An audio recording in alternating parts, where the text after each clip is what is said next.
আসসালামু আলাইকুম, কেমন আছেন সবাই? আজ আমার স্বামীর বাড়িতে আমার মা আমাকে রান্না করে খাওয়াবে। প্রতিটা মেয়ে বিয়ের পরে তার মায়ের রান্নাকে খুব বেশি মিস করে। আল্লাহ আমাকে সুযোগ করে দিয়েছে মাকে আমার কাছে মাঝে মাঝে আনে রাখার।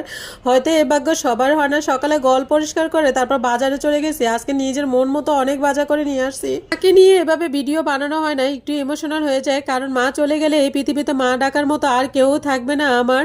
তো যাই হোক, এদিকে আমি নাস্তাটা রেডি করে নিতেছি। আমি এখন নাস্তা সব রেডি করে নিচ্ছি। তারপর মা সব কিছু রান্নাগুলো এখন রান্না করার জন্য সব কিছু বেটে পরিষ্কার করে রাখছে।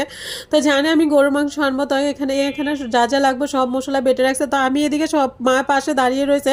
তো এদিকে আমি সব রকম মশলা দিতেছি, মা দেখতেছে। তো মাকে বলতেছি এতগুলা মরিচ বাসছে, তোমার কি হাত জ্বলতেছে না? মা বলতেছে এইভাবেই দেখতাম ছোটবেলা সবসময় মরিচ বেটে তারপরে সবসময় তরকারি রান্না করে।